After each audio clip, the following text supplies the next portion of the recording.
And we're recording.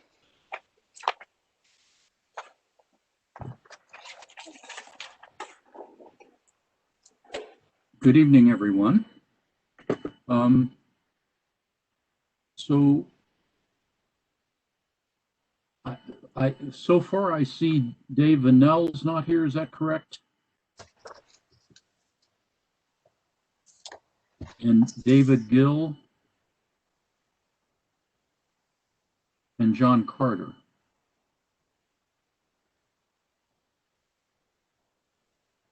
Okay.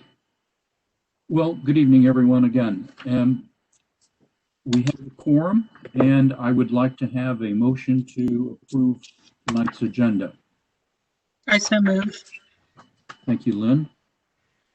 This is Burton. I second. Thank you. Thank you, Burton.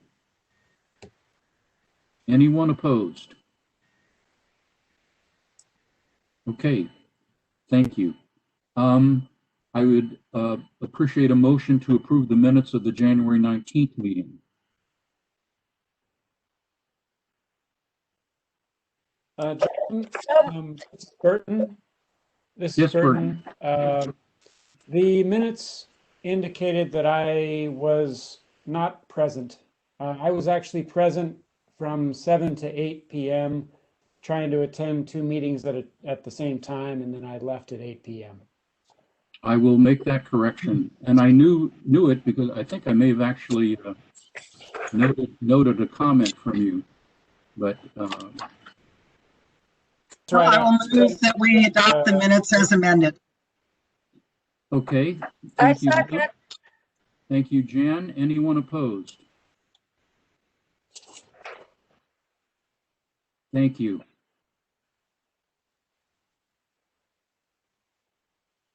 All right. So our main item tonight, indeed our sole item, is to discuss the facilities section, which is pages 2 through 27 of Jennifer Juszczyk and John Carter's reorganized draft of the transportation connectivity chapter. In the light of our previous and as we go through it, to try to relate those sections to the previous list of transportation connectivity issues that we have discussed. And here I want to apologize because I failed to send you ahead of time and just sent right before this meeting. So Jose, I may refer to it. I think useful possible reformatting of those topics that was offered by our Fairfax County DOT members of the team, John King and Mike Garcia. So Jose, you have received it. I may refer to it, but so we will, in short, go through the Juszczyk Carter reorganization. What's that? And we will, as we go through, especially the sponsors of issues on that list of transportation connectivity issues, please, at the appropriate points, register those concerns and explain how they fit, how they apply to the draft. So the draft you have before you has not been changed at all, except in its ordering of its sections. So it follows the four sections that John Carter had suggested: facilities, transit, what was it? Transportation management and placemaking. Is that right? That's right. So, so other than that, the texts have not been changed. They've just been reorganized. So what I would like to do at this point is to invite John and Jennifer to explain how they did their reorganization and how they recommend we proceed through it tonight.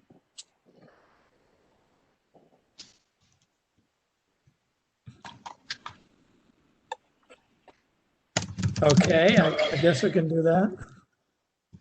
I will just say by way of intro, as I looked at the facility section, I saw it subdivided into three sections.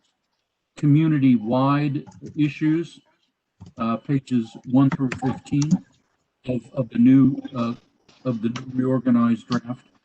Village centers, secondly, pages 16 through 21.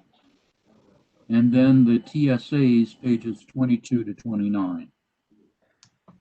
Yes, that's correct. Now, of course, that points out my issue. So there's no transportation for the neighborhoods and there's no transportation it doesn't cover all of the master plan, the comp plan area. That's why I think the recommended way is a better way to do it. It probably doesn't read too well the way it's reorganized because it wasn't written that way. The sections are just stuck together. There's, nothing special about this other than all the facilities from the various geographic areas are put into one chapter with separate subchapters within it. So it starts out with the area community-wide, which is probably a good organization, I would think. I guess we can just scroll through it if we can, John. So next would be the land use transportation balance. That probably belongs in the land use chapter that we'll come up with later in our deliberations here. And then next, So then for some reason, the bicycle facilities would be next, but it should be the roads, I would think, would be next. So it's pedestrian and then bicycle, but pedestrian mobility is next. And then keep scrolling. There's the bicycle facilities. Then there's a large map that's actually repeated in the document in the previous comp plan. The bicycle facilities, the map is just repeated twice. That's figure 8. So now this is, we ought to probably spend some time on this. This is the list of road improvements that the last comp plan is recommending. They probably should be organized from the biggest roads to the smallest roads, ending with the local streets or the grid of streets. So here's all those facilities. There are a few. There are probably some that we might consider adding to this, actually, and depending on how everybody feels, maybe there's some that need to be deleted. Among the ones that would be added would be Sunset Hills. I don't know why this isn't on here, but that's supposed to be improved from Wheelie to Hunter Mill Road as a 4-lane street. There are quite a few widenings of Reston Parkway to change it from 4 lanes to 6 lanes in certain areas. We might discuss that at some point. We might discuss Wheelie Avenue. I know other people have been working on that for the pedestrian connections across it, but we might Wheelie Avenue. And then there would be the local streets that should be added to this. So then keep scrolling down. This is very important if we're going to do any testing of the land use, is to spend some time working on these facilities. Because as you test, you've got to have a proposed land use, and then you've got to match it up with the facilities and to see if it's going to work. Then the next section is these street types. They have minor arterials, different names for the different streets.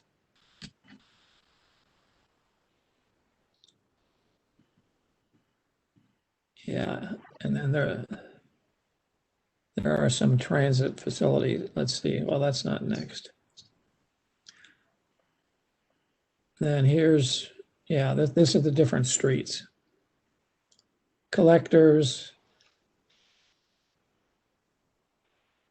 And then it's the trails. I don't know if there probably should be some recommendations for the trails. You noticed in this section of the comp plan, there's no recommendations in the TSA area. I don't know why. But there's no recommendation for trails and bikes in the TSA areas.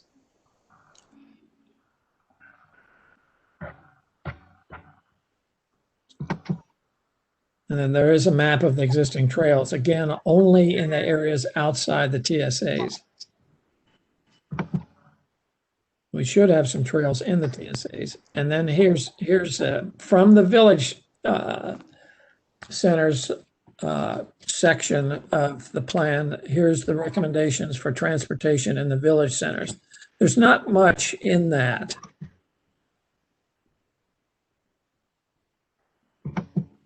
I think one of them had some minor transportation recommendations. There's a lot of words, but not much in terms of recommendations.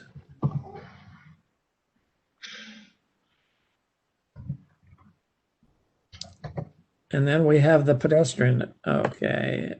So now the other commercial areas, there's no recommendations for the other commercial areas. By that, we mean Northtown Center, we mean where some of the historic sites are, the Home Depot site, which is actually pretty large, areas like that. No recommendations that amount to very much.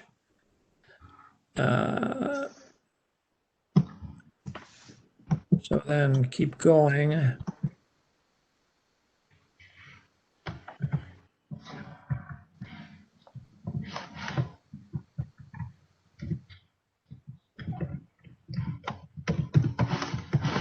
And here's the bicycle facilities again, the map. I didn't put the maps into this, but the map was just copied directly. And now you have okay, so that's the end of facilities. Thank you, John. And it should, ending up with the grid of streets would be the last section of the facilities. Right. So you can see there's a lot of work there to reorganize it. There's some missing pieces, I think, in the old comp plan. There's some repetition. Bikeways is one example.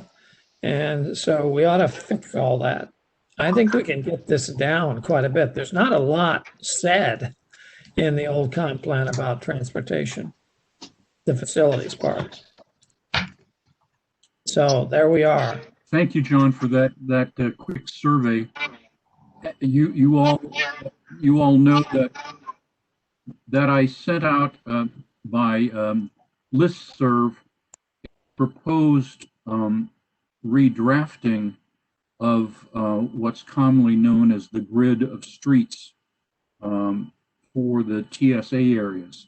I sent that out, I guess, on, what was it, Saturday night or Sunday morning, whatever it was. And that obviously... Don, I don't think I got that one. I mean, I got a package of stuff from you, but I don't recall that. That came later, and here's this is the document itself. I don't know how much time you want to spend on this tonight, but what this table is, it's a redrafting of the facilities that are already recommended in the plan in a way that I think is a little more readable. You have the classifications on the left, you have the streets, you have what the limits are, the number of lanes, and then any notes that could be added. And you'll see in red a couple areas that I added myself, which is the Sunset Road. And then I don't know what you want to do with the Wheelie. And there might be some recommendations on Reston Parkway, but I don't know if you want to talk about this tonight or not. Well, I would say we will talk about it if we get that far. Okay. I wanted people to know. And Jose, did you get a copy of this? We all got a copy of this, I think, John. Okay. So Bill, I will resend to you. What was it entitled? Maybe your description and John's picture, maybe I did get it and I don't know what you're referring to when you used whatever your words were a minute ago. Just tell me what you saved it as and I'll see if I can find it. No, it came in this afternoon from Jose. I know, I saw it. If it came this afternoon, I have not seen it. I was tired all afternoon. Did you And with the text is also new maps that Len and I worked on that put in the streets that are finished, and then you'll see the dashed ones are the new ones. So John, can I let me ask a clarify. question? Gary, you did not get anything directly from me about this? No, I said we got this afternoon from But Jose. Yeah, it's a little late. yeah, I apologize. I typed up a message and I tried to send it. It may be stuck in my draft file. But anyway, so. John, this is Tammy. You sent stuff on Sunday. Okay, but did you get the information about the I think I sent it separately on Sunday about the grid of streets. I mean, anyway. That I can't answer without Yeah, going I back. apologize. Okay. It was sent. It came to us, and it's the title of the email is TCWG meeting number 6, February 2nd, 2021. It was sent at 4:21 p.m.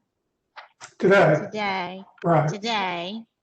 And it had two attachments. Okay, thank you, Jennifer. So I wasn't And it planning was on talking also- about this too much tonight. So this was for the next time, perhaps. Right. Oh, wow. But John, can I ask a question on what you sent and we got today? We also have the Fairfax County Transportation. The last one is August of last year, but there's one coming out for February that'll list all the improvements from the grid of streets. Has that been tied to this at all? Do you know? No, this is out of the existing comp plan. Okay. yeah. Okay. Mr. Chairman, Yes, sir. I just want to ask a question. I want to step back a bit before we discuss these maps here. It's all in the text that there was minor arterial type B. I would ask the authors of that where that comes from, because within Virginia Department of Transportation there is no type A, B, or C. It's either a minor arterial or it's not. I would also like From a to functional classification perspective, it's either a minor arterial or it's not. There's no minor arterial type A. There's no minor arterial type B. I'm just asking where that classification came from. This is Mike Garcia. I can help out there.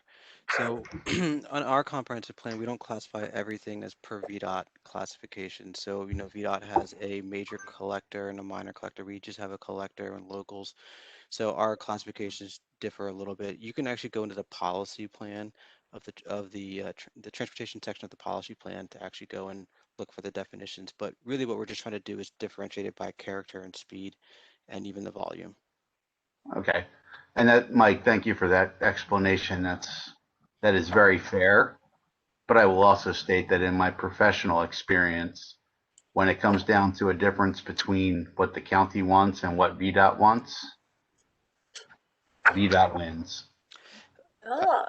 Understood what you're saying. I don't want to get into that tonight. Yeah.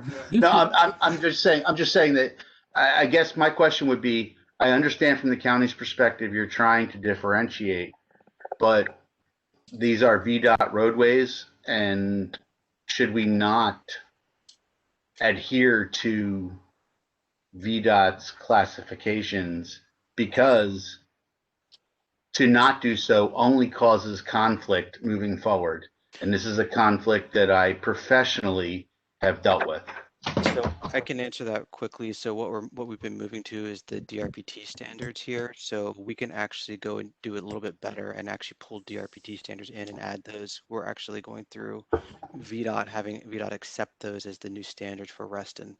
So we're Fantastic. actually moving one step beyond. What we have in there was kind of the old one. When we've gone through iterations of comp plan amendments, we've actually updated to different street classifications. So yes, it makes sense to kind of update to the most recent. Okay, Okie dokie. I appreciate this discussion. This was not meant to be a focus of our discussion tonight, but it's clearly an important thing. And so what I would rather do is go, at least my proposal, is that we go from the beginning, start at the beginning and go through it to see if anyone has comments. This discussion would happen later in the discussion. John, can I say we've worked very hard on the principles overall? And how are we going to make sure that those get implemented in the plan? But I hear you saying we're going to just go back to kind of the beginning and start with the issues where we've already worked through some of those in the principles. Yeah, I'm not talking about going through the issues, Gary.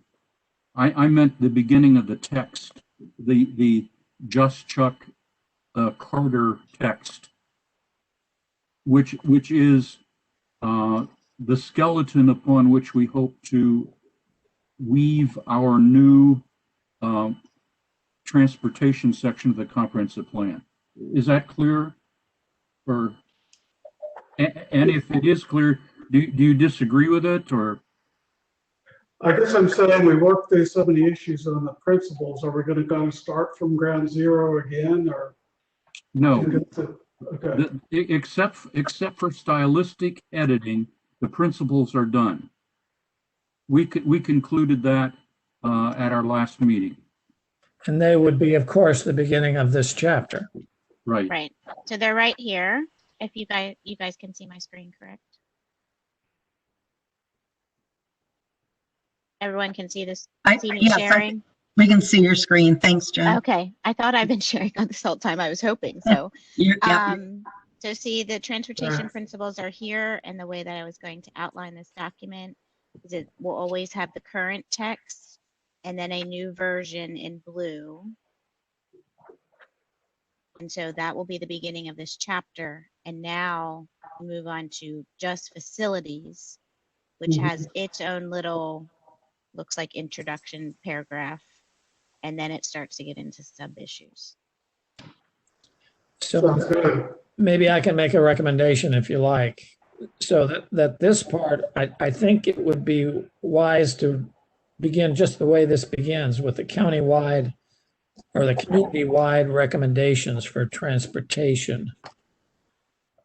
So I think that would be the first subchapter. Another way of saying it is this could be titled Introduction. And I'm not sure about the land use transportation balance. This probably belongs somewhere else, probably in the land use chapter, since that would probably come before transportation. Okay, John, you said more clearly what I was trying to suggest to Gary, that we begin at the beginning, and by that I meant with the facility section, not with the principal. Sounds good. Sorry, John. Both Johns.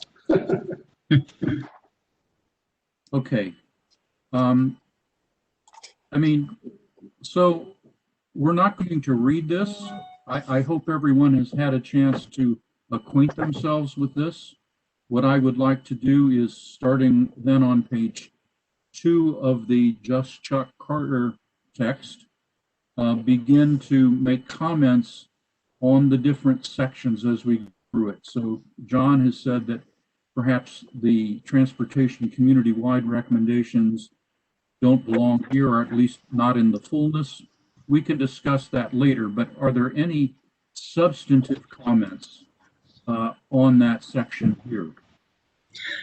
John, this is Lynn Wilson. I agreed with John Carter's observation that the land use transportation balance would probably be better served in the land use section. This is Burton. I wanted to talk, I have a comment about some text within that section that to me seems like it's relating very directly to transportation, but not so much to land use. Is that probably the second paragraph in that? Yes, that's right. So it's the one starting within the Reston TSAs. Preference should be given to maintaining a high level of service, et cetera, et cetera. And I wanted to bring this up because I remember Supervisor Alcorn asking whether level of service should be included in the updated master plan that we're working on. And I also remember some comments from the engineers that we've had contributing to our discussions about level of service being kind of an obsolete concept from a transportation planning perspective. I don't mean to be talking Mr. so Chairman, much. That whole sentence should probably go, since that's not recommendation. That's just a statement. It doesn't really say anything. Impact studies should quantify the level of service for all applicable modes by applying up-to-date standard. I don't know what that's not a recommendation.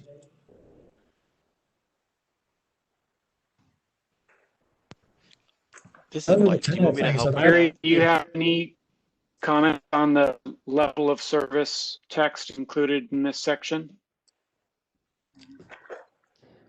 I have a comment. It is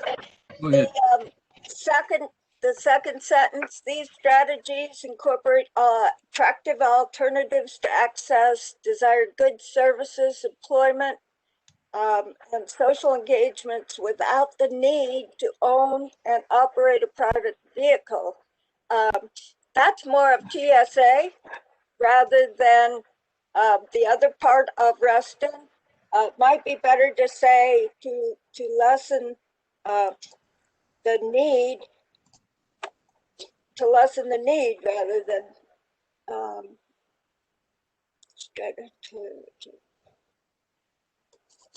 I don't particularly like the idea of saying without the need to own and operate a vehicle, because there's still going to be times when you need to do a vehicle. These are not alternatives. These are in addition. Jan, where are you? Yeah, I didn't see where that is. Yeah, myself. Okay, it's the first blue. Oh, I thought we were told not to talk about those because I was already done. Yeah, this section up I here is understood also. done. So you have to move down to I agree with that. facilities. Could, Jen, you have to move down here. That in your document, Jen? Transportation, community, okay. Page 24. Yes, where it says page 24. That's where we're starting tonight.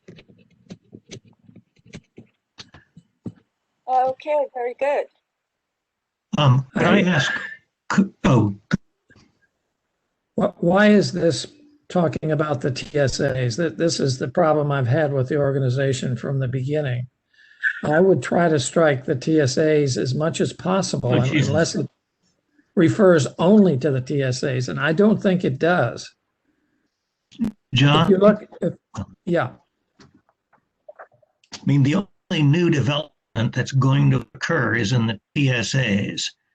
And it's I think certainly not going to. Probably in the neighborhoods. Yeah, we need not think merely of development, but of eventual redevelopment. This is a plan that will last for at least parts of it for decades. But rather than arguing this statement, if you look at that paragraph that begins within the Reston TSAs, preference should be given. Why are we saying TSAs?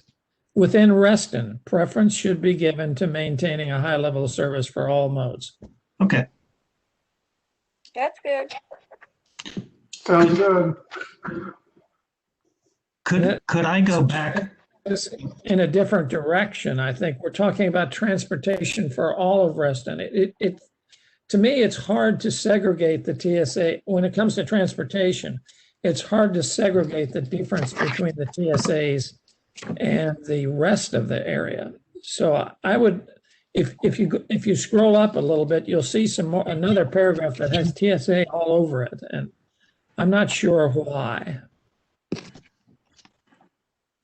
And that's because the TSA was the main preoccupation of the people when they began the. That's right. That's right. I think we'll try to remove that. That's the reason. John and John, this is David Vanel. Could I offer a little bit different perspective? Yes.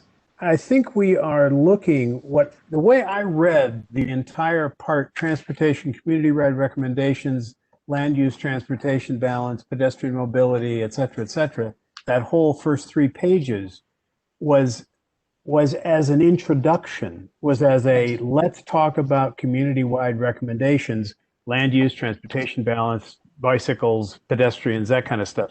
And Exactly. then they get into details, specifics. I think And you're right. I'm in full agreement that we need to develop this document so that it covers all of Reston, all parts of Reston, including the TSAs. Yes.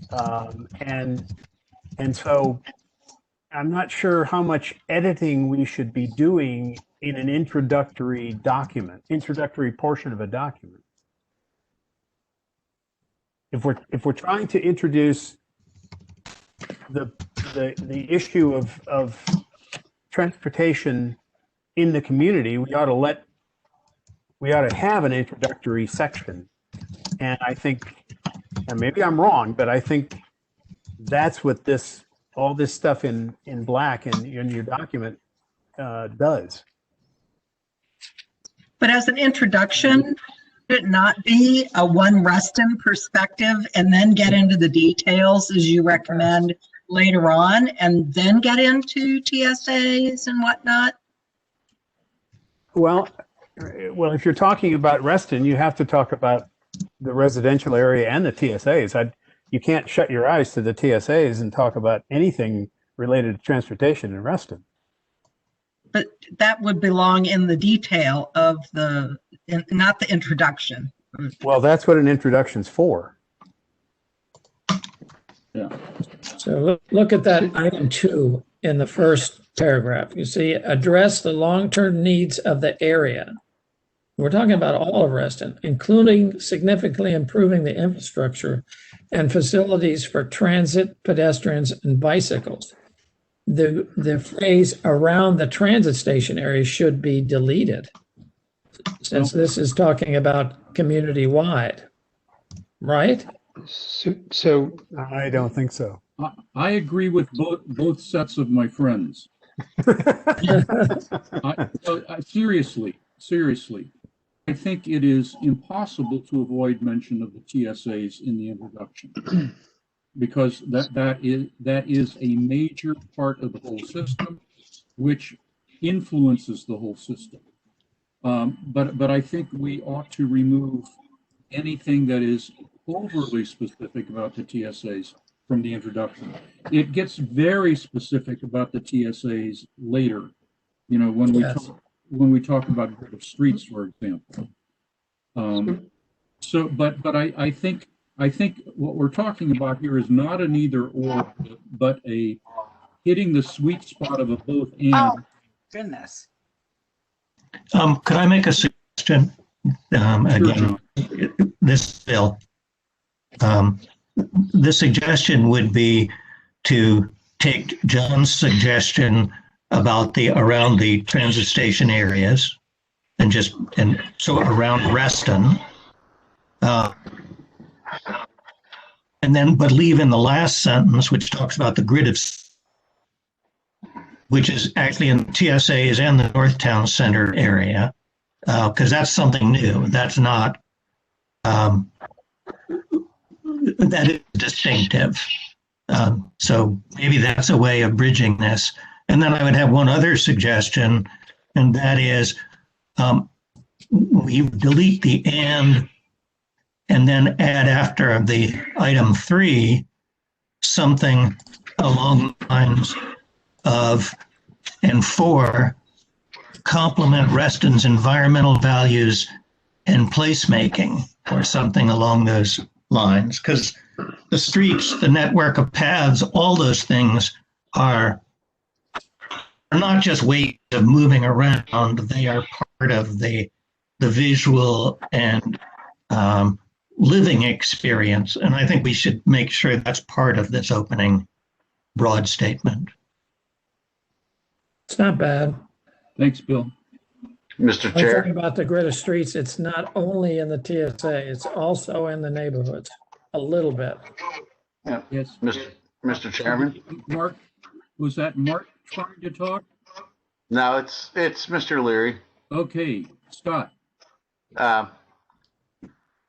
concur. As I read item 2, it becomes very specific in that you're only trying to improve those facilities around the TSAs, when in fact those facilities need to be improved Reston-wide. Yes.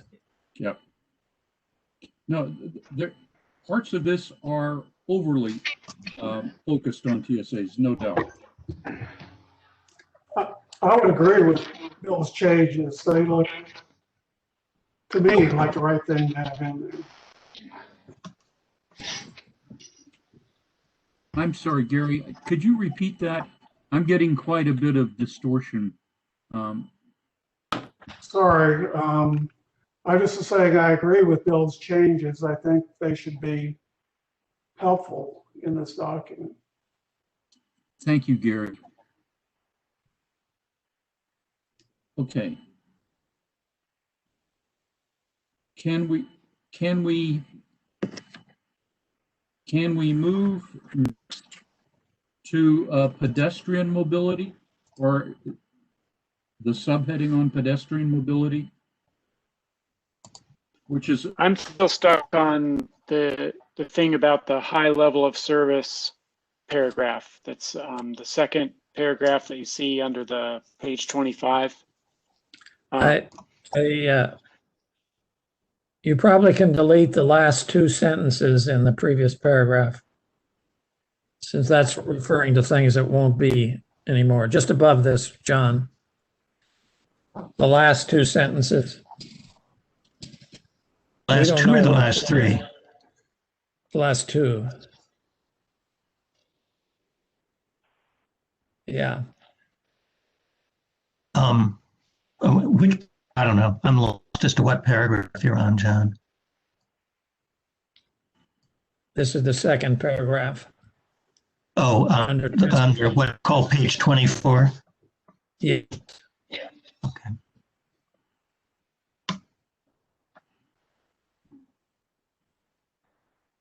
okay.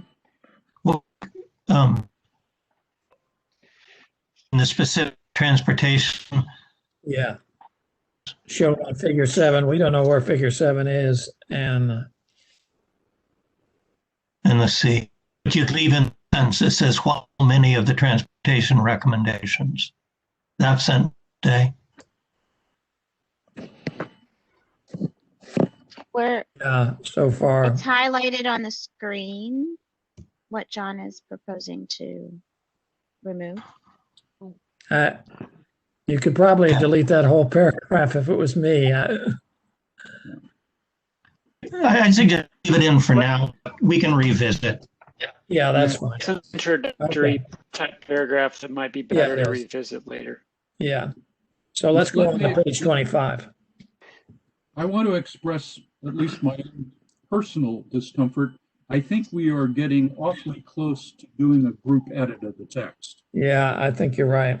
And I think that's disaster for us. I think what we want to do is make comments about it, and then we will set up some sort of an editorial committee to work it out. But I think what we need to do is register our points of concern, things that we want to add, whatever, and do the editing later.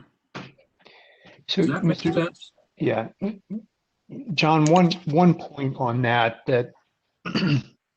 I think might help with this, at least I hope that it will, is that if you read throughout the document, either as it's currently in the comprehensive plan or as Jennifer and John have reconstituted it here, the language reads as though we're anticipating the construction of the rail stations and the opening of the rail stations and building up the networks in and around the rail stations themselves. And I think where we are today is that the rail stations, but for things that are somewhat out of our control, would already be up and operating.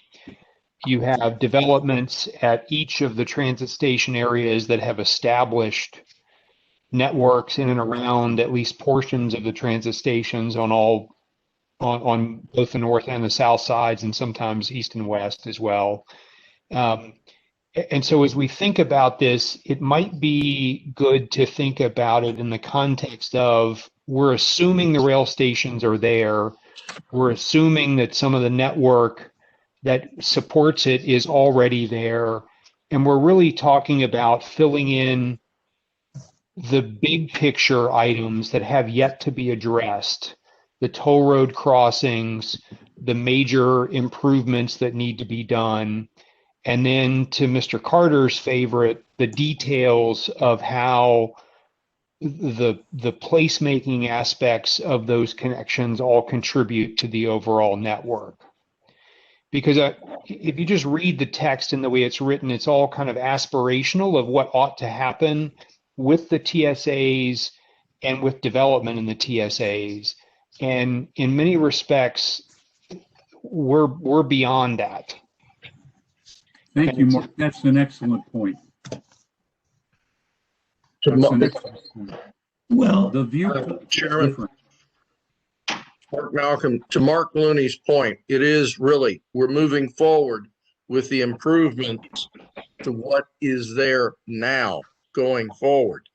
Those key things that come forward show up in some things like the streetscapes, which are difficult because VDOT leads that. Second, it is what's going on with Fairfax Connector, that they have an underdeveloped system relative to Reston to serve things external to the TSA areas to work with the residential. Third, what occurs with the commercial areas, the potential of having, if you will, the driverless vehicles that will become people movers. Those types of things aren't really addressed yet with this. Just thoughts. Thank you, Mark. Regarding Mark Looney's comment, I mean, at some levels, he's of course right that a lot has been approved, a lot still hasn't been approved, and even some of what was approved, many of us think should be still improved. So I think it's okay to talk about the TSAs as still works in progress. Thank you. And they certainly will be, probably till at least 2050. And then going on to, there was a comment, and I'm shifting back and forth between my Word document and the screen, so I don't know if I had the comment earlier about removing the language about impact studies for level of service. And I agree with that. We can talk about level of service at some point and what the appropriate role is for it, but I wouldn't highlight it in the opening section like this. So I would agree with this, eliminating that sentence. Thank you, John. Yes. I think we're back to your point of not editing down to that stylized is a good one, but on the other hand, we're making a lot of progress here. So we may want to, keep going with John and Jennifer through this because it's gone pretty well so far today. I agree, and let me just expand on that, Gary. I like the new format that Jennifer's using, making comments rather than edits. And I think that's done more quickly.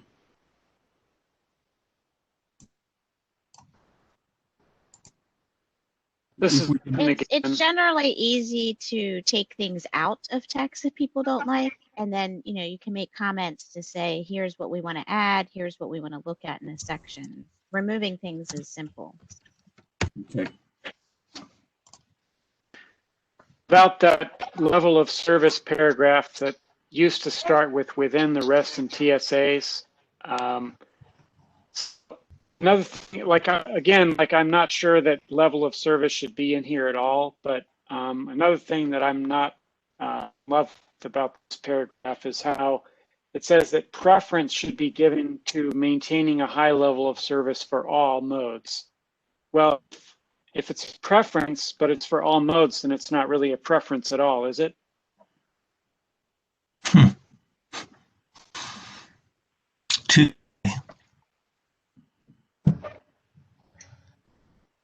I believe you would look for a balance amongst the modes, which would coincide with the principles.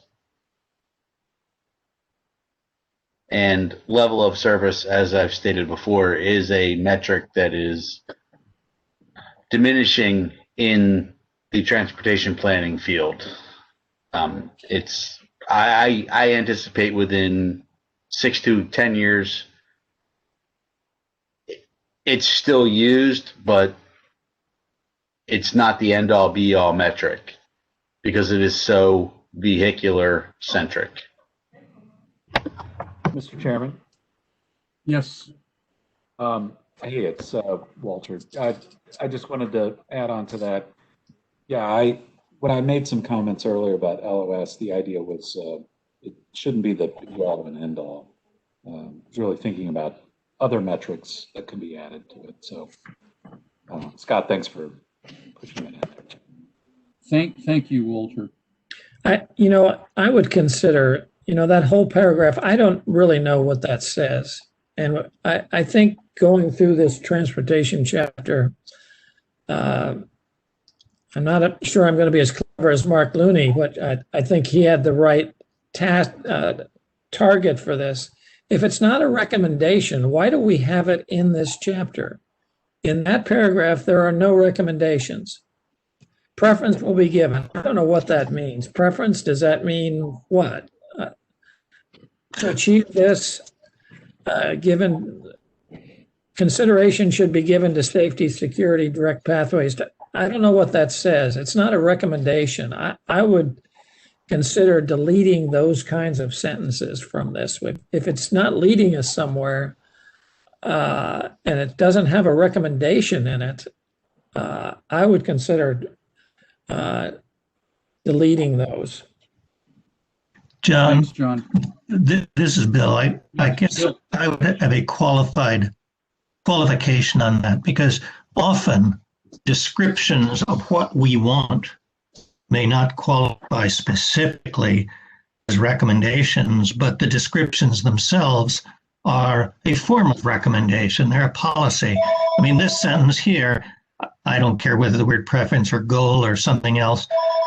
I don't even care if the sentence stays, but it does seem a form of recommendation that the reader is going to know this is the big picture we want to end up at, even if we don't yet know the exact details that we want to recommend to get there. This is where we want to head. That's all.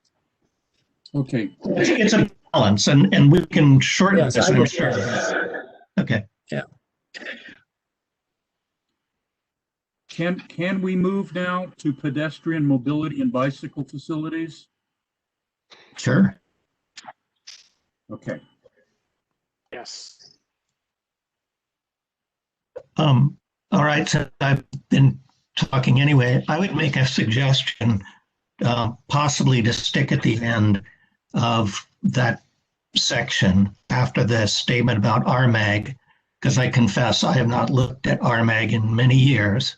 But one thing that I do think we want to say, and there's as good a place as any, that in addition, it's important to link all the areas within the transit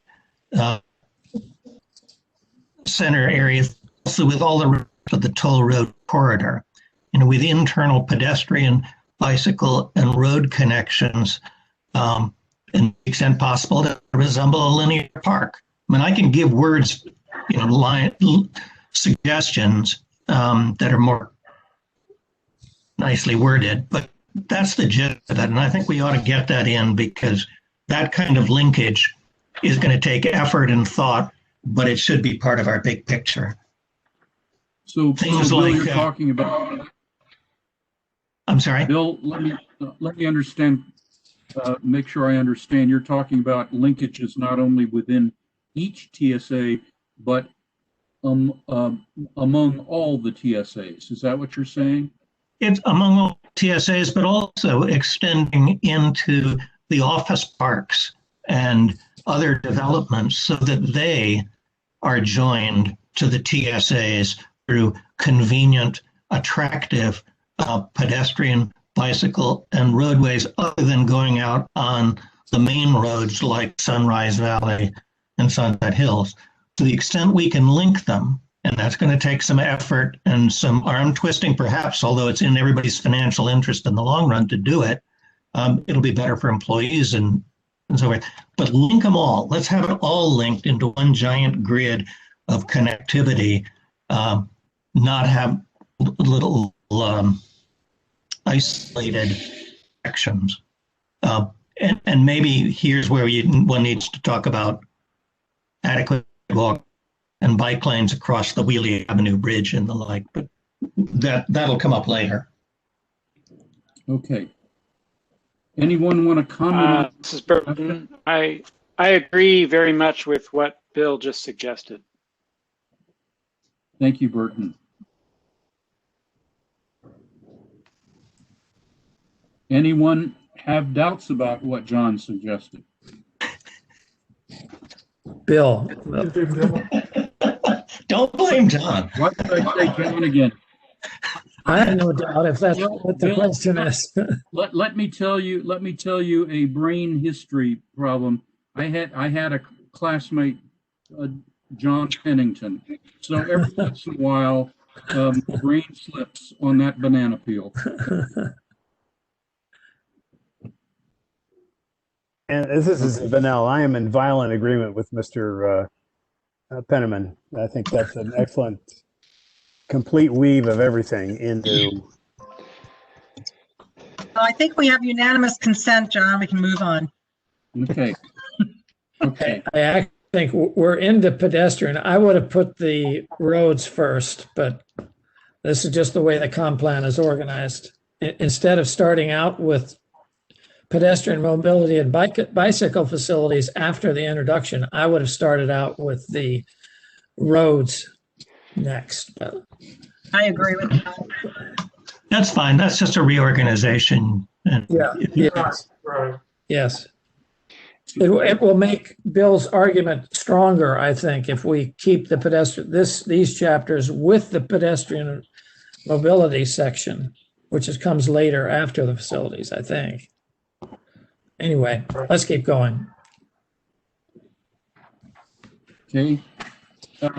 Anything more specific about pedestrian mobility? Is this a place to make the recommendation, if you want, to be sure that we have wide sidewalks with trees and other vegetation and buffers between traffic and roadways in order to encourage pedestrian activity? Also to make it look pretty.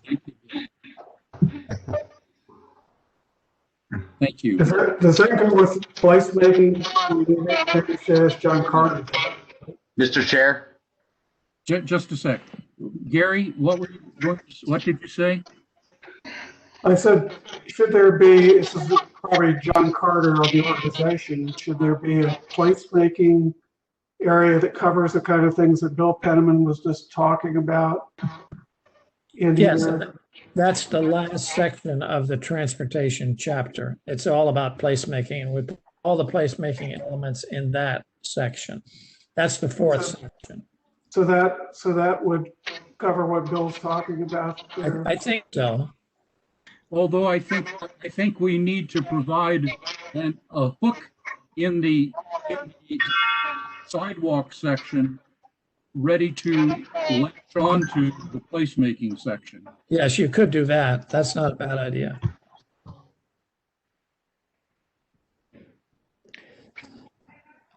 Okay. Scott? And Mr. Chair, I just wanted to point out that that is actually part of the VDOT road design manual. Buffers, widths of sidewalk, those pieces. So all you simply need to say is that you maintain or you conform to VDOT's pedestrian standards. You don't have to get into deep detail. The buffers are there. The sidewalk widths are there. Any new or reconstruction must meet that standard. And I'm saying it's there. You don't have to reinvent it. But we're trying to communicate with the people reading this, including everyday, citizens and so forth. So don't we have to explain that a little bit? Yeah, Scott, that's a reference that we might include, but for the ordinary reader of the comprehensive plan, simply referring to VDOT design standards will not enlighten them very much. Well, they're available online, and I can, and John and the group, I can provide them to you tomorrow morning.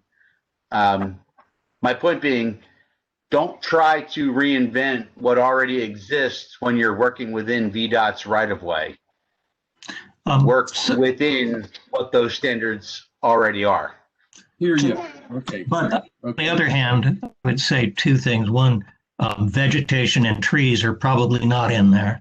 But even if they were, I know from the recent reconstruction of the sidewalks along Sunrise Valley, we've had a complaint from within the task force about how they feel uncomfortable and unsafe because they're right up next to the road. So somebody didn't pay attention to that separation you're referring to. And I think it doesn't hurt for us to encourage it so we can get it if we can get it. Both points noted. Let's move on. There's one additional, please hear it. I know that Jose had put out before what had been added to the comprehensive plan, which was dealing with streetscape standards that were beyond what VDOT had, that have become a part of the comprehensive plan. It's a separate document, not incorporated in the current one from several years ago, but more recently in 2019. The additional thing is, yes, VDOT does have streetscape standards, including vegetation and trees. It goes back quite a few years. But we've had that discussion in other venues. Thank you, Mark.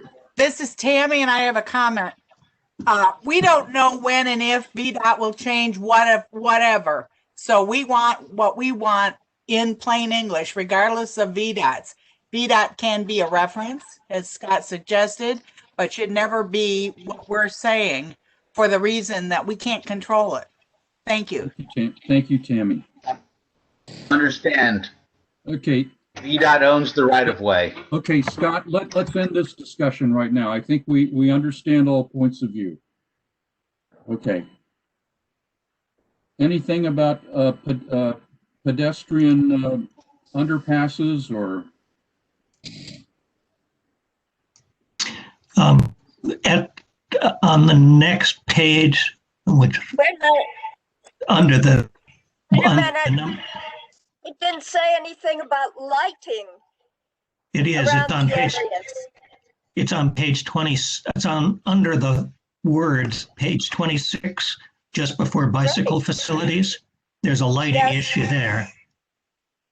Wonderful. And I was simply going to suggest the last Lighting improvements will need to be sensitive to the desire to minimize light pollution in residential areas and to protect wildlife, at least in some areas. And perhaps because somebody else raised this as a concern within the community, and I've heard it before, is perhaps we should have a sentence that says something that says like dark skies should be preserved in at least some areas or something like that. Yeah, we have EAC.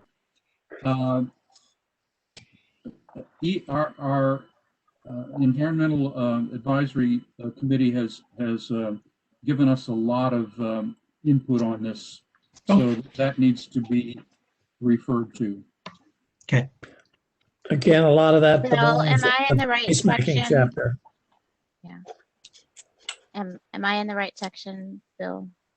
So Yes. you want to add it here, or are we going to add this to placemaking? I was going to suggest adding it at the last, at the end of the paragraph that begins improved lighting is needed, the end of that paragraph. Okay, that's where I am. Thank you. Okay. How are we into bicycle facilities at this point? Yes. Could I suggest, I'm on a roll, sorry, I apologize to everybody, but I marked up a document and so I'll throw out the ideas. I think it's useful to say under bicycle facilities that e-bikes are going to become more prevalent, that they may expand the range of people interested in traveling by bicycle, and charging facilities should be available in commercial areas or multi-family or something.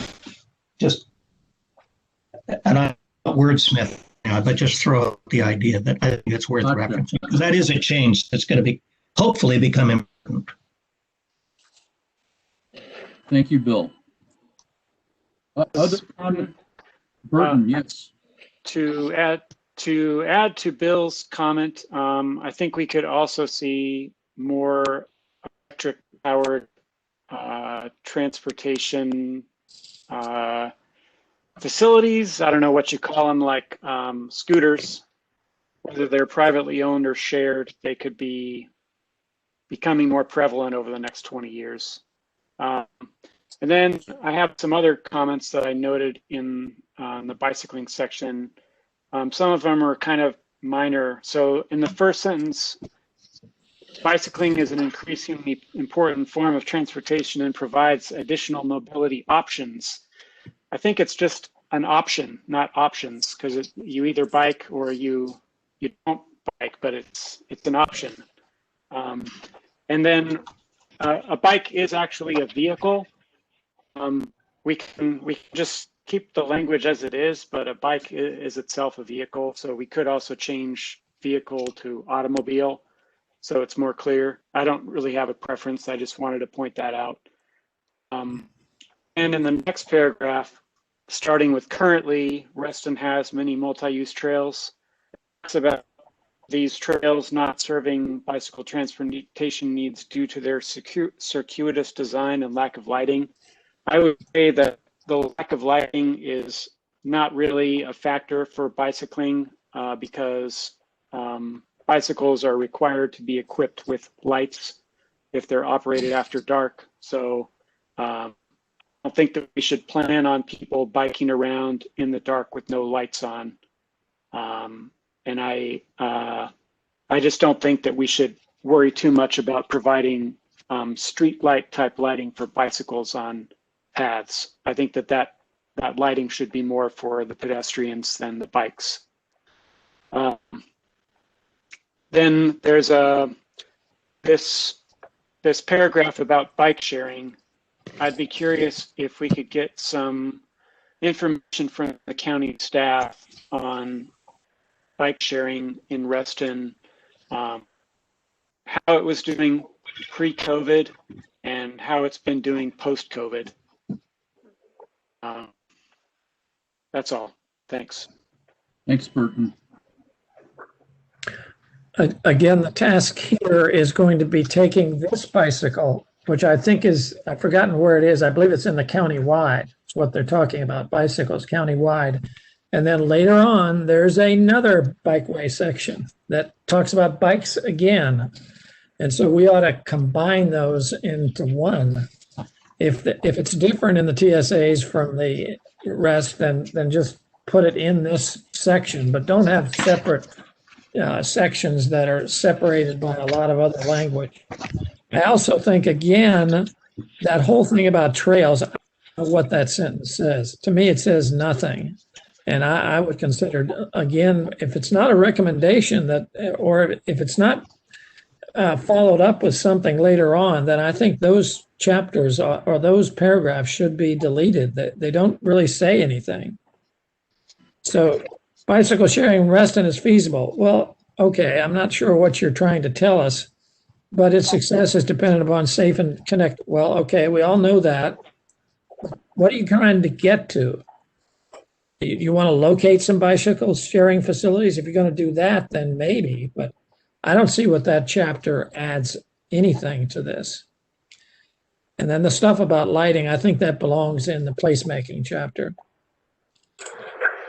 You're going to find it's all repeated in another section later on. Okay, that's great. I just can't agree with you, John, about the lighting, and Bill about the lighting. I think that the paths need more lighting, if not just for the pedestrians. A lot of pedestrians are afraid to walk at night, would like to, but they're afraid to because there's not any lighting. So I think that should be considered. It was at one point the trails all through Hunter's Woods. They had a plan, they had where the lights go, and then I think that just disappeared. I agree with you. I just don't think it belongs here. It belongs either in the trail section or in the placemaking section, or both, not with the bicycles. Great, thank you. About the bicycle sharing paragraph and why it's here, I'm guessing it's here because when this was written, there was no bike sharing in Reston. So this was like stuck in as an argument to support bike sharing. Okay. I don't know why it's here. I just don't know what it adds to this. Okay.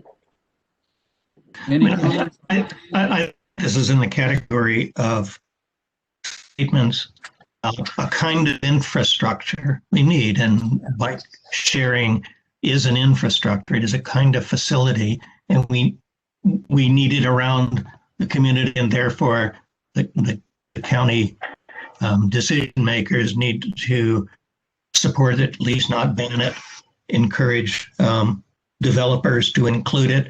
So some statement urging the availability of it, I think we can call it a recommendation if you want.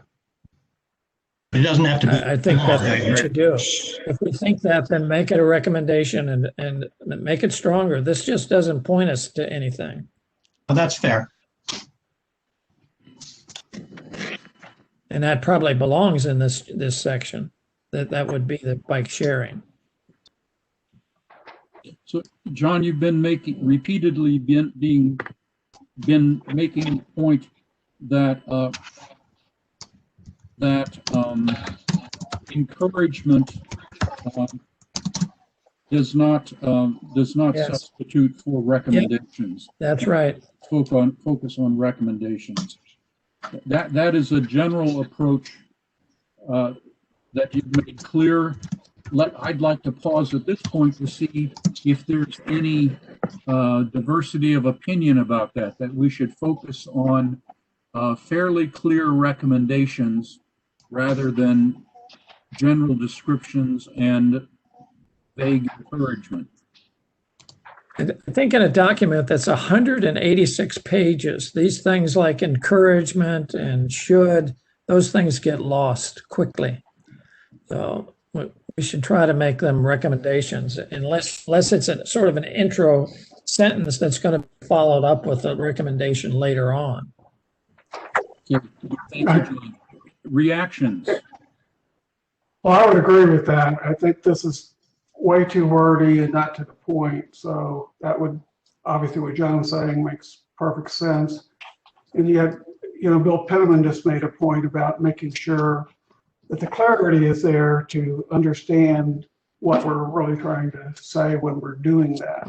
So some context to it would be helpful, but in general, I would agree with them.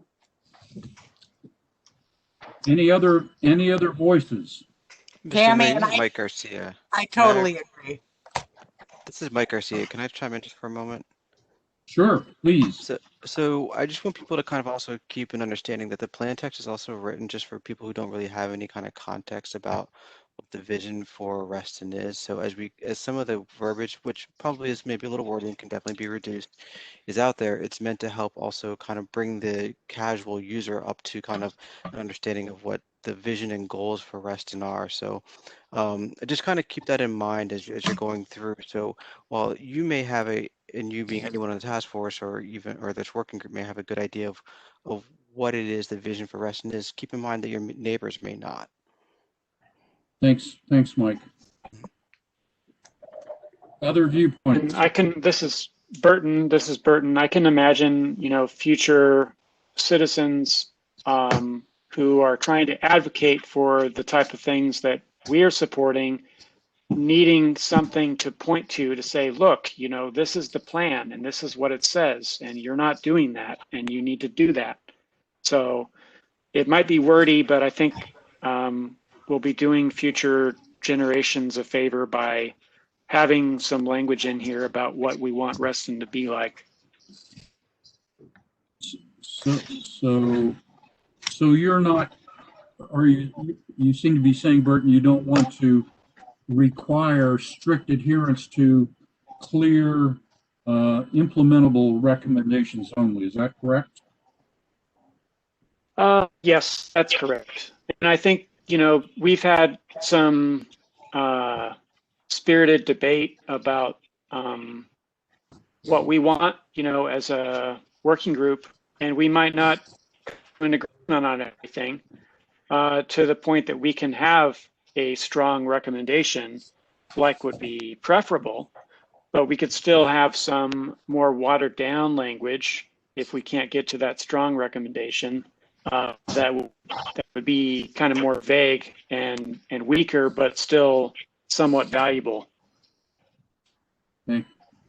This is David Vanel. Let me suggest that in my eye, the length of the document or the shortness of the document is absolutely irrelevant.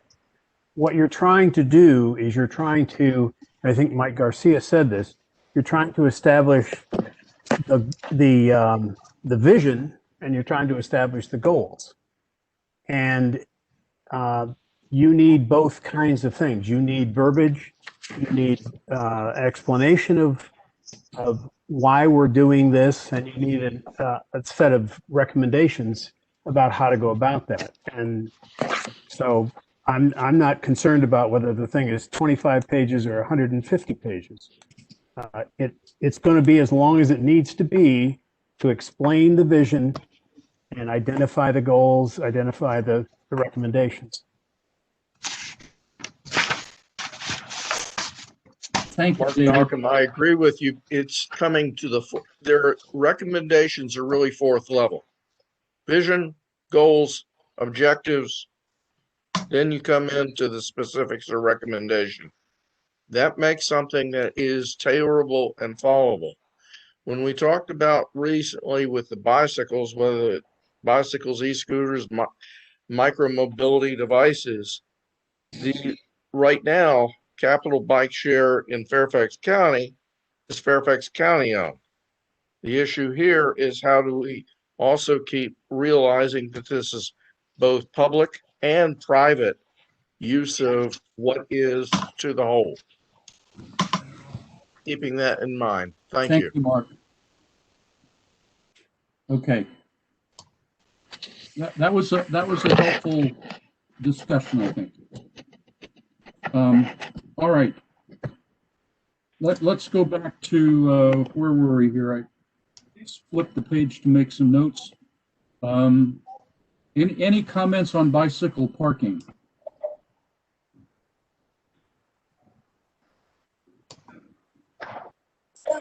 have a comment. I had a bike and it was locked properly, and it stole the tires. So the bike was no good without the tires. They were really good, expensive tires too. So when we're talking about providing big shelter for the bikes or a storage for the bikes, I think we need to think about maybe a light.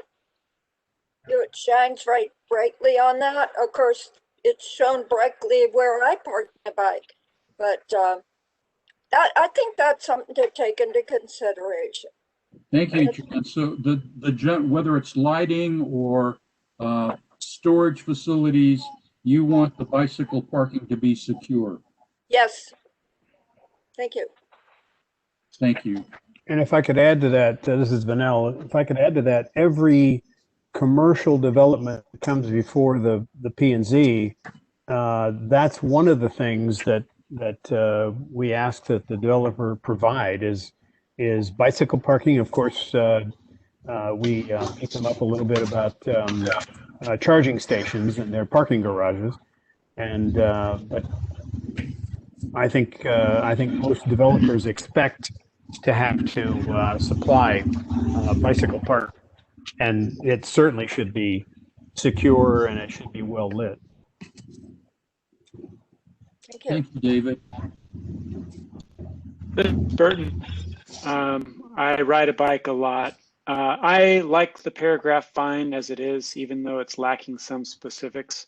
I think that bike parking needs to be secure, but what level of security is appropriate depends on what type of bike parking you're talking about. If you're talking about bike parking that's in front of a supermarket where people are parking for 15 minutes during the daytime to go in and get some groceries, that might not need to be as secure as bike parking at the metro station or at an office building. Thank you. I think this is a good paragraph. This actually recommends something. I would, though, change the should to must. We should be getting rid of, I know I'm doing it. We should get rid of words like should and shall and substitute the active. It's in the first line too. Bicycle parking should be provided in every must. Yeah. John, I'll play county attorney since there's no one Yes, here good. there That'd be to do better that. than me doing that. They probably will have some heartburn over it because the comprehensive plan is intended to be a guide and not an ordinance. And ordinances contain the language must, and plans tend to change the word should. That doesn't mean that it doesn't get applied like an ordinance, but in terms of maintaining the facade that it's a guide, they like to include the word should. That's a thought. I was just being clever, I think, more than anything. So. Thank you, Mark. Okay. Now. So John or John Mooney, are we kind of through with the bicycle section, or are we going to do more of the combining that John Carter talked about, or should we leave this to John Carter and Burton to clean up because we've got a pretty good discussion on it? I think you should leave it to the editors probably that will combine it. I don't know that we need to do that tonight. What do you think, John Mooney? I agree with you. And Gary, we do want to, you're absolutely right, Gary Malkin. We do want to combine this, but if we're flipping back and forth, to where this is mentioned in the community-wide section where it's mentioned regarding village centers or in TSAs, we would be wasting effort. When we get to the places, we will see if there's anything uniquely said there that we need to preserve. Does that make sense, Gary? It does. I think we've got such an expert on Burton here, and John is good at writing this. We can make some progress with them going through this and, kind of getting to the bottom line where we're not in the meeting. Gary, are you done? Thank you. Sorry. Thank you, Gary. I was just asking if you were finished. I had one thing to say about bicycles, and I don't know if this is the right place for it, or where, but I think whether we're speaking to VDOT, the county developers, or not, I think it's useful to make the point that separating bike lanes from vehicle lanes, physical separation is pretty important if we want to encourage more bicycle usage, at least along busy roads. And so if there's a way of cajoling the powers to do that on roadways, it would encourage bicyclists who aren't as brave as the guys who are down the middle of Sunrise Valley. Right. Which is something they do nicely in many European countries. Right. We're timid. And also they do it frequently with pedestrian lanes too. Right. Okay. Duly noted. Okay. Thank you. Can we move beyond bicycles now to page 6 of the Just Chuck Carter opus, which is road networks and circulation. Are we good to move on? Move on from that or to that? Yes. To there. To that. Okay. Are we ready? Good. Okay. So we're on the top of page 6, road network and circulation, and then road transportation improvements. So there's a list of 6 major improvements, which also are found in the Reston network analysis.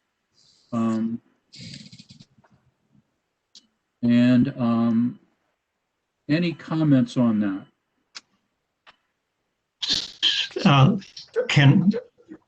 This is Bill. I have several comments, which I think are one general one, and the other ones relates to specifics. At the general level, I think we should be conceiving of our system differently from VDOT. And to the extent we have any say in it, we should use our say. If it is at all possible to de-emphasize Reston Parkway as a through highway and concentrate as much as possible the expansion of traffic, through traffic over to Fairfax County Parkway, Route 28, and other higher speed roads.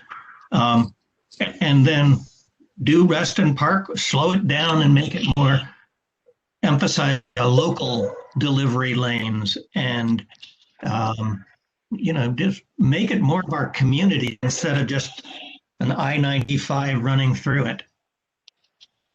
And then when we get to the specifics, I have a comment on a few of the specifics. But that broad concept, if there's a way we can do it, I think the comprehensive plan is our chance to try to do it. This So, is Bill, Burton, and hold on I a like second. that idea from Bill. Guys, hello. I'm sorry. I need to make sure I capture everyone's stuff. So Bill Penniman, was Reston Parkway an example you were giving and I just captured your thoughts here? Did I miss something? Yeah, no, it's not just an example. I mean, this is a broad concept for which I can write words as appropriate, but as a broad concept, to the extent we can, we should get the comp plan to de-emphasize Reston Parkway as a high-speed through highway and try to keep it as a local road and push the high-speed stuff over to Fairfax County Parkway. It will make our community a lot more pleasant and pedestrian friendly. Okay, I didn't pick that up, so now I am. Thank you. Go ahead, Bert. Yeah, no, thank you. Yeah, Jennifer, I wanted to say I agree with that comment, but I also wanted to link this to some text that is found under a heading a little bit farther down in the document under minor arterials type A. where Reston Parkway is described as an example of this type of road, primarily carrying the longer distance through traffic. So this text that I'm talking about is related to Bill's comment, and I don't care for the way that it is right now, for the same reason that Bill just gave. The thing about Reston Parkway is it's the only street that goes right to Reston Town Center. For those that are living in South Reston along Lawyers Road, that's the road that they take. The Fairfax County Parkway doesn't come close. You have to come up to Reston Parkway. And you not considered through traffic, your community traffic. But to the extent we can get the people coming off of Route 7 to take Fairfax County Parkway instead of going through the heart of Reston, that's the sort of thing I have in mind. If we can do it, it would make our community a more happier place. Like a roundabout. No, roundabouts. I love roundabouts. I've driven enough in Europe. I love them. However, they're not pedestrian friendly because everybody wants to keep flying through at as high speed as they can get away with. You're right about that. The roundabouts do belong in this section, but one of the considerations we had in earlier talks is that Reston, it's not just people who live in Reston, Right. it's people that we want to come to Reston. Exactly. This is, when you talk to Reston Parkway, that is the major route to get to the town center. It's very hard to route from other directions. We're not going to improve Hunter Mill Road from Route 7 to create a different way to get to Sunset Hills. Unless it's in the widening plan, I'm not aware of that. But that is the key arterial road to get business to and from the town center, that daytime crowd, not just those who live and work in Reston. I agree with you. That idea. And I'll add to that it's the people that would come there, to shop and so forth. We want to make Reston an attractive place. So we can't make it so discouraging that they're not going to come and do business in Reston, which is important to us as a whole. For myself, I totally agree with that. And that's why my idea of local lanes. So for people who want to slow down and pull into town center or any other development, that's great. But 35-mile-an-hour highway through the heart of Reston, that is however many lanes wide it is not ideal for us, and it's not ideal for pedestrian crossings. So if there's a way of doing it, but if there is, that should be our goal. Well, what do you think about the recommendation? It's the 6th bullet. Is that still good, or you want to change that? The 6 lanes. Personally, I wouldn't do it, and it didn't score very well in the Reston network analysis. It actually increased traffic in the morning, or no, VHD, vehicle delay or something. That got worse. Although, let me look.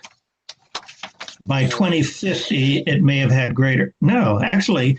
It ranked, of all the proposals, it ranked 8th now and 9th in 2050. So I'm not sure that one is a justified idea. So maybe that should be deleted, at least as a recommendation. Well, I guess I had some. Should be removed as a recommendation. This is Burton. I would disagree with that because we want the businesses in Reston to flourish. For Reston as a whole and for us as a community, Reston-wide. I think that's going to hamper the people that would work in Reston and the people that would come there to do business. Maybe we Going back hold to- on that and discuss it as we go. I would have another suggestion. You see all these facilities. Again, those are not well written to me. What I would do is make a chart out of this. And you see the next sections are the street types. So if you just scroll down to maybe the first one. So it should be a chart. And so this would be, the first column would be, what's its classification? Minor arterial, local street, whatever it is. The second would be the name of it. The third column would be from where to where. The fourth would be the number of lanes. There you go. And the last one would be these notes. So that the comments that Bill Penniman is making, this would have a good place to put the notes rather than segregating it out later on. So I don't know if it'll work, but it seems to me that it would and would make things clearer on what we're recommending.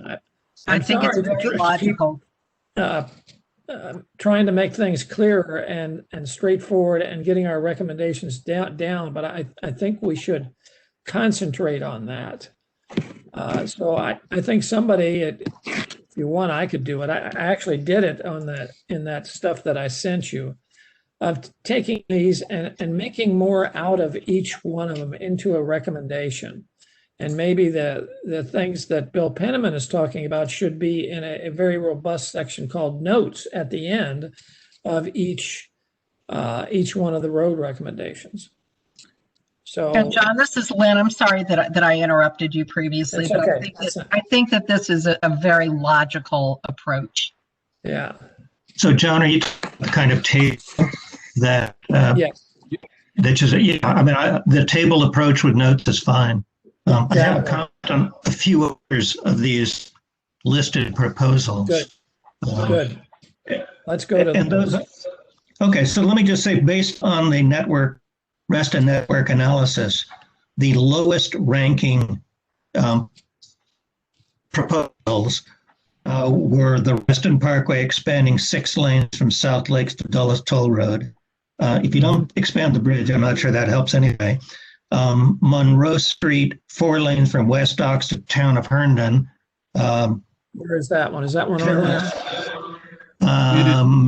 Improve Monroe Street. Extending Pinecrest Road had no impact at all. Fox Mill Road was minimal to negative at this time, although it was more significant in 2050. So I'm not sure what to do about that. I guess I just wouldn't hurry into it. And the West Ox Road one was the lowest ranking in the current situation and 10th ranking in 2050. So those I don't know that they may come about, but I don't know that they need to be part of our plan at this point. Could we put I don't know, for now, put a red question mark behind each one of those? And then again, in that notes section, if the group wants to keep it, we could put something in the notes section, meaning that they're low priority or something like that. I don't know if that would help. One of the reasons the page 30 things with the 2 with Monroe Street was very distinct because the first paragraph of the current comprehensive plan was inclusive of the Herndon TSA. And how do you get people away from the Reston town center is by having diversion to get people to the Herndon TSA. That's how you do it. Well, that makes sense. I'm certainly in favor of that concept. I was just going off of the Reston network analysis report that was done in 2018. So it's relatively fresh. Well, so one thought, John, is if you did your table, I can send you a copy of the report and you can just put them in the order of the rankings in that report with whatever comments people want to make.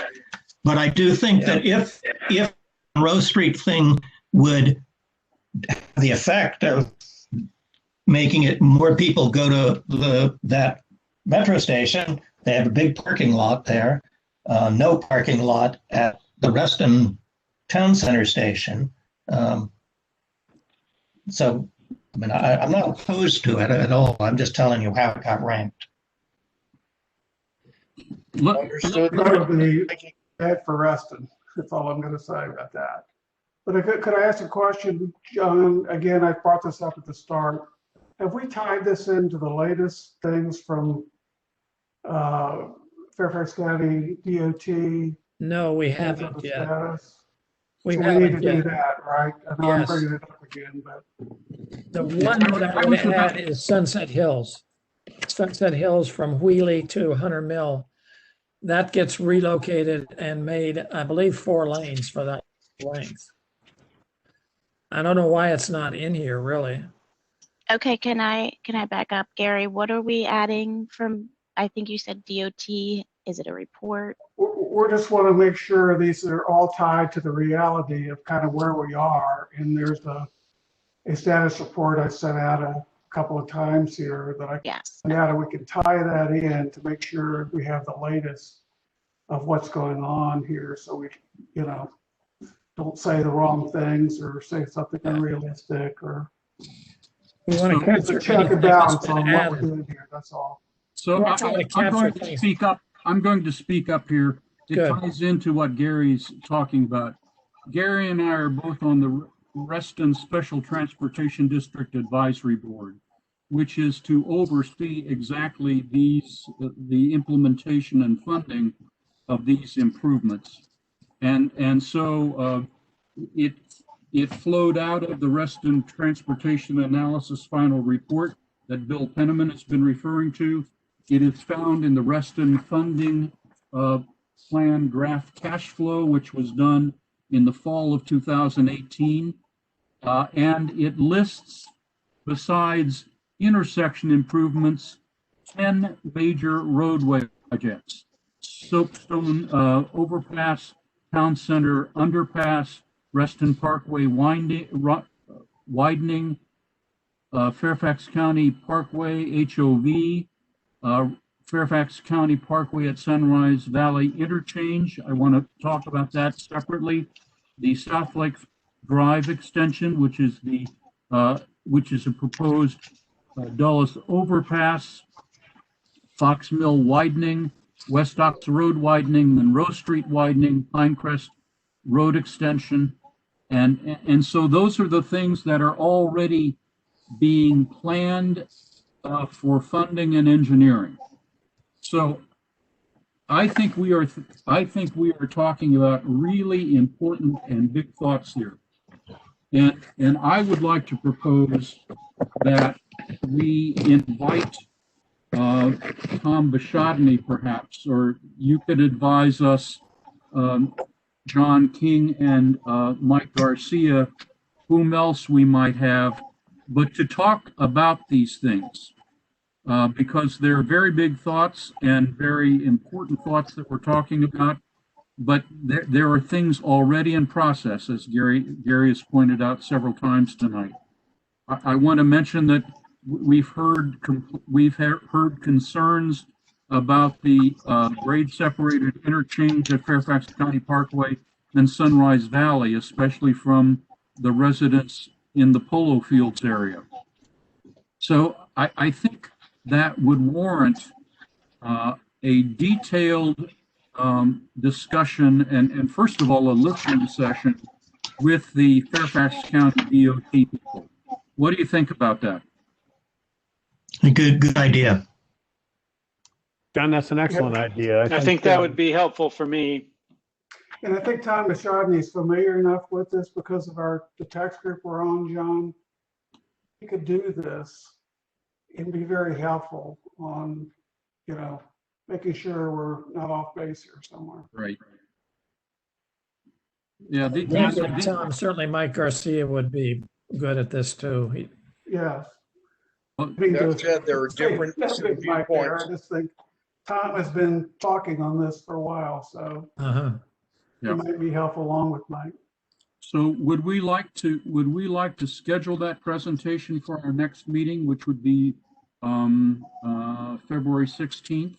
If we can work it out with VDOT. Mike, what do you think? Mike Garcia? I think let us go back and have a conversation with Tom and others, because it might be something that actually we don't need Tom here to discuss. We have Okay. enough expertise in-house that we could actually talk intelligently to it. Yeah. Plus, he's actually rather busy. So, and I don't know his schedule for 2 weeks from now. So let John and I go back and have a conversation. We'll get back to you, John, in the next couple of days. Thank you. Okay. John Mooney, just a second, just a quick follow-up note.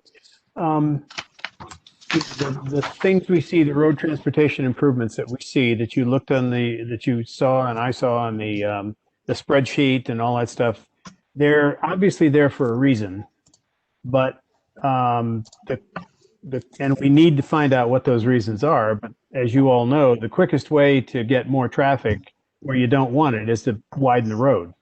Exactly. And so I would like to see I would like to see really strong evidence why we need this. Maybe it's population growth, maybe it's whatever, but if we could, I think Bill's right. If we can slow down the traffic on Reston Parkway, it doesn't need to be 45 miles an hour and 40 miles or 35 miles an hour through the town. We'd still get the business. People would want to come to the town center, but we could maybe just slow the speed limit down. But in any event, I think the issue is do we really need these roads widened? And are these the right roads to widen as opposed to the Fairfax County Parkway, or, they're already widening Route 7, but I'm just skeptical that all we're going to do is invite just more traffic than we really want. This If you build it, they will come, as they say. this is Tammy, and I'd like to offer an observation. We might not want those to be traffic lanes, but we might want them to be bike lanes or pedestrian lanes or pedestrian space. So please don't throw the baby out with the bathwater. We are having a hell of a time getting the bridges widened. If we can get some help here, that might be exactly what the doctor ordered. Thank you. Yeah. David, just so you know where I'm coming from, I want a presentation from VDOT, not because I want them to convince us that we want super highways through Reston, but to hear their perspective on what's there and why it's there, so that we can then engage them in the conversation. So I am not poo-pooing what you and John, there I go again. You and Bill Penniman have been saying. Well, I think that's a good approach to the VDOT presentation, or whoever's going to come and explain this to us. Great. Do you think it would be useful to go through this one by one quickly and apply that thought that you just to the bullets, so that we know what we're going to be asking? And for instance, bullet number 1, that's the grid of streets. I assume you wouldn't be changing that. And the grid of streets was the most highly ranked, most valuable in both now and in 2050. So we'd keep the bridge across the toll road at Sunset Hills. Would we be keeping that or deleting that? It's highly ranked. Okay. It's highly ranked. Some in the community have said perhaps we should have the town center underpass before we have the soapstone overpass. I have discussed that with Tom Bashadny at a meeting of our advisory board, and Tom said we already have gotten so many grants and other funding sources specifically for the overpass that if we would change the timing of it, we would lose a large part of the funding that we worked so hard to assemble. So. Okay, then the next one is construct town center parkway. That's the underpass. I assume we're keeping that. Highly ranked. And then what about the fourth one? Install a grade separated interchange at Fairfax County Parkway and Sunrise Valley Drive. Is there any problem with that? Mark, do you want to comment on it? Mark Malcolm? With that, the biggest issue is you already have everything that slows things down on the north side of the toll road on Fairfax County Parkway. This is what creates 90 seconds to 2.5 minute stoppages pre-COVID at this intersection before you had the Herndon Transit Station. That's the only way to speed things up is how do you get that intersection to not be stoplighted. The issue that does that mean also we would is a keep it or concern in not? Reston was And because, you live in that area, don't you, Mark? yes, I live in Polo Fields.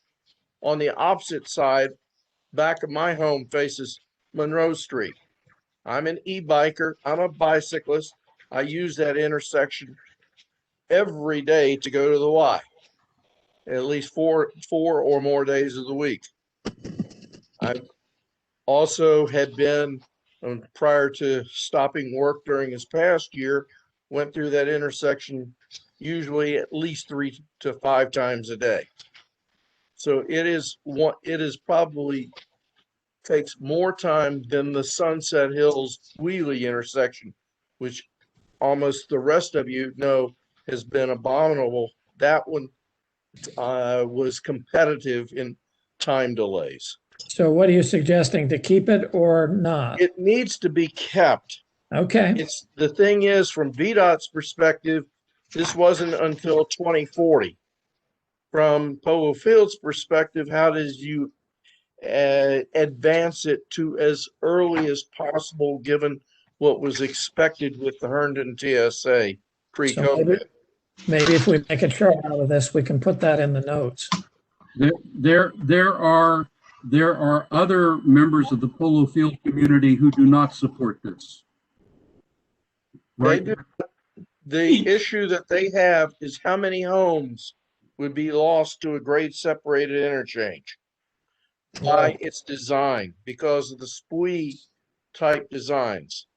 You look at anywhere from 10 to potentially 25 homes, depending on what does not get taken on the, if you will, recreational side, because you have to realign Fairfax County Parkway at a slight angle because of what would have to be taken from the Sprint T-Mobile complex, because you're not going to touch the governmental buildings that are on the other side.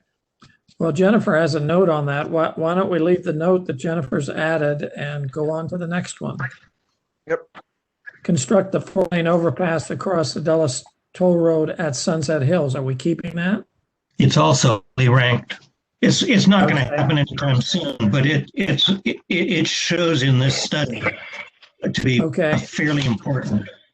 And then the last one is improve Reston Parkway, and I guess we have some questions about that one.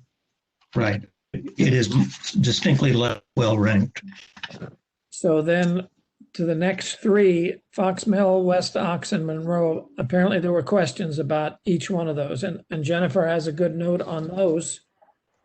I think we can move on. Extend Pinecrest. I'm not familiar with that. Should we keep that or not keep that? I do not know enough to advocate either, but this is Tammy, and I say get rid of it. That is opening up the USGS forest that developers are drooling over that spot.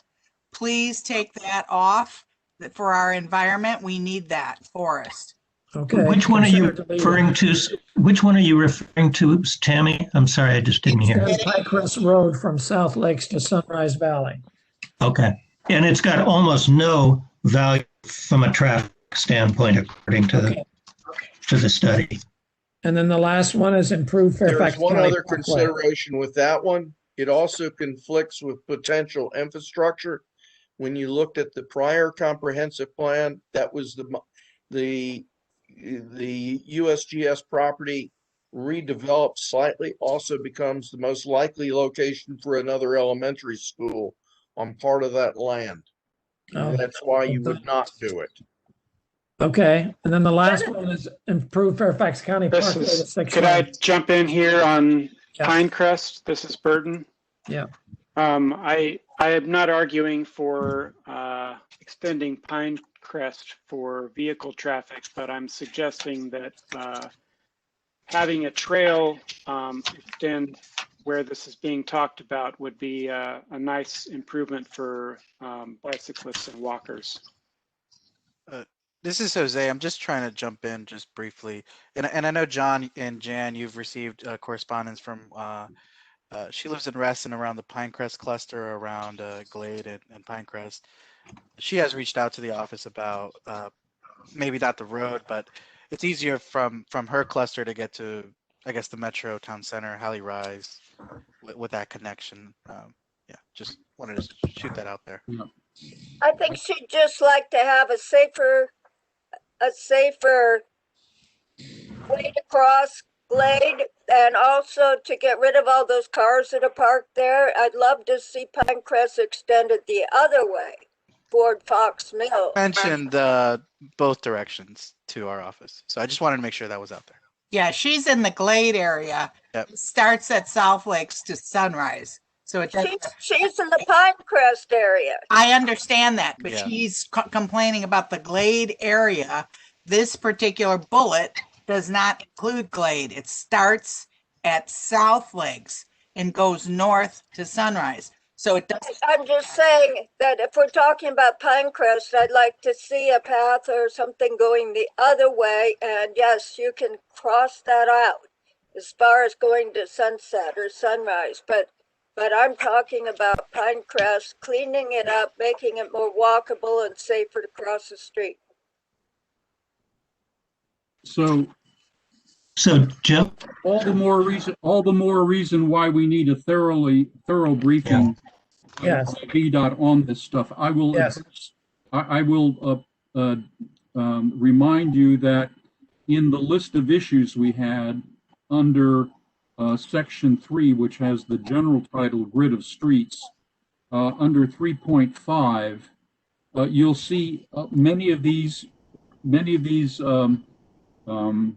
proposed projects listed there, plus some other ones that John Farrell added. So for example, he talked about the widening of Sunrise Valley Drive. He advocated the, straightening out of the curve on Lawyers Road at its intersection with Fox Mill and Reston Parkway, the extension of Lawyers Road to meet McLaren Road. So these are other paths into and out of Reston transit station areas. So John, could I ask you when somebody's go ahead. When somebody's proposing widening Sunrise Valley, do we have any specificity as to where? Yes, I gave you the short version. Let me see. Hang on here. You can look it up at 3.5 in our list of issues. I saw the list of issues, but I never saw any. I asked about what the. There's no more specificity on that one. Okay, put me down as an opponent. Okay. But I'll find out more. I mean, we don't need to turn Sunrise Valley into a high-speed road either. In fact, I would like to see the speed limit dropped. And I only noted what people suggested. Right, I understand. That's what found its way into the issues. Yep. And John, going back to the question about improving the Fairfax County Parkway to 6 lanes, Yes. including Yes. HOV lane, that ranks in the county study that I've been referring to, number 4 now, and number 3 later. So the county seems to think there's a lot to be done with it. I would make 2 notes to it, though, and that is, if they do it, bus rapid transit should be part of the proposal so that that HOV lane is used for a broader commuting public, and that this should be part of a package that reduces the load on Reston Parkway, the lines of what I was describing earlier. But it does seem to be highly rated by the county. Okay. So John Carter, John Mooney, I'll play county attorney again for a second with respect to these improvements. As a legal matter, unless an improvement is identified in the county's comprehensive plan or their capital facilities plan, it generally can't have any money allocated to it. Good. And that means that should they come across grants, should they come across regional road fund monies, whatever it is, if it's not already in the comprehensive plan, then they would have to take the extra step of putting it into the comprehensive plan before they could really spend money on design or engineering or other sorts of things. And so on the one hand, I understand that they may be, in the grand scheme of things, low priority relative to some of the other improvements. By removing them from the plan, you effectively remove them from ever having any money directed at studying their ability to be constructed. And so, I get what Tammy is saying about the road connection through the USGS, and I won't comment on that other than to say, if the intended effect is that they never consider those improvements, then that would have the intended effect. Versus the other improvements where they could provide benefit, and over the 20 or 40-year plan horizon, you might actually want to put some money toward it. And if it's not identified in the plan, you can't really do it. On the other hand, if you take it out now, you can always put it back later. Can I say that's an important point that Mark is bringing up that we really need to keep in mind here as we're going through this? Because that could really affect things, including the studies that he's talking about. Thank you, Gary. Dear hearts, we have reached our established endpoint. So I'm going to suggest that we stop tonight, and we will pick this up at our next meeting, which again is on, what is it? What did I say? The 19th of, no, it is February 16th. And possibly, if Fairfax County DOT can do it, we will begin with a presentation on those proposed transportation projects. Does that make sense? I think that makes sense, John. I just think we should add those other ones that you talked about to this chart.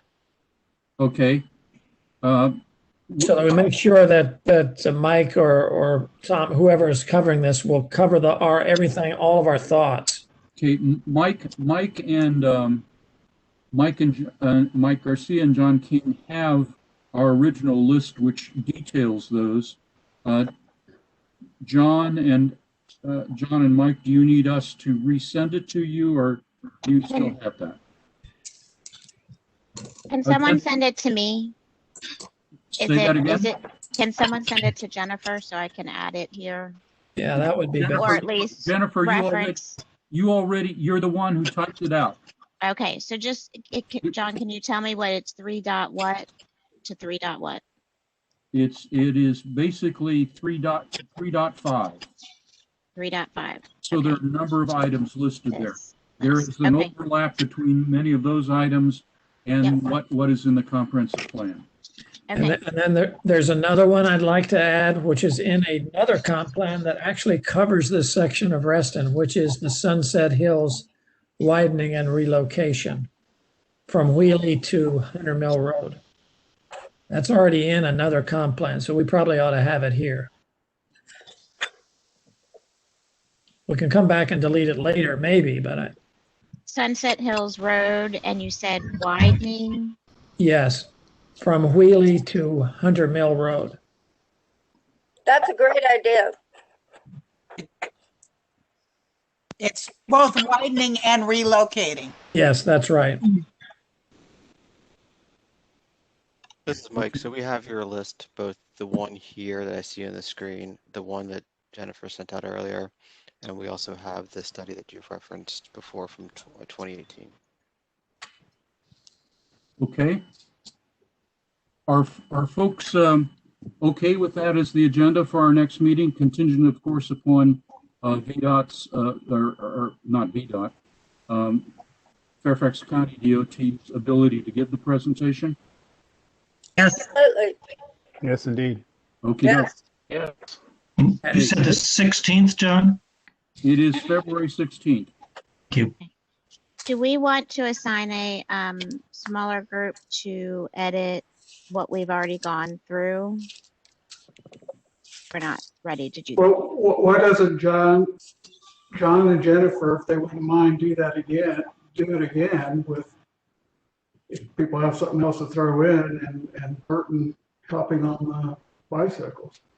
So I think if Jennifer and John are willing to undertake that, Burton, if you want to join, or if anyone else wants to join, that's fine. I would ask if we could, I think it would be helpful to have both a red line and a clean version of it. Is that possible? Yeah, that is, Sure. that's fine. But I will tell you guys, transportation isn't my thing. But writing is. Writing is, but yeah, I'm not And good you at. know my perspective on this in terms of deleting things, so. Right, where you're gonna As come long as back it's with an red line, axe. I guess that's okay. That's why I want a red line version. I want to see. Yes, I get that. Good job. I get that. Okay. This is Burton. I'm not sure we should spend too much effort trying to fix up this text, because I think we might want to come back to it once we've gone through the rest of the text that we're looking at. Yeah, that's what I was trying to figure out. How far do you guys think we should go through the whole facilities and then assign that out? Or do you think we should get through a certain piece of the facilities and then assign it out? How I think you could safely go through, in my view, based on tonight's discussion, you could go through certainly page on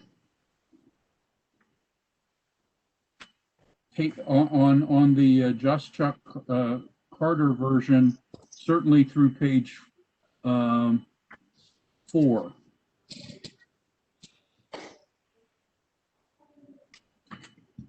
So that would include making the grammatical changes to the principles, talking about anything we want to retain in the transportation section, land use transportation balance, although much of it may go to the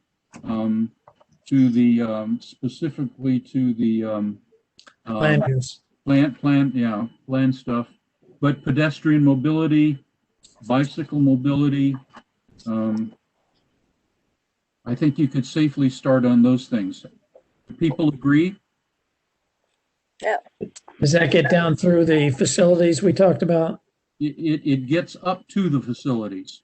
And there's no reason why you couldn't draw up at least a table of the facilities. Yeah, why don't I do that? Especially since it's already done, I guess there, except we didn't add the new ones. All right. Okay. Any additional business? Great John, job by everybody. I beg your pardon? Great job by everybody today. Yeah. I agree. I will move that we adjourn, John. Second. Okay. Anybody foolish enough to disagree? Thank you all for this hard work. Thank you. Great job. Great, Bye now. John and Jennifer. Appreciate your hard work. Thank you.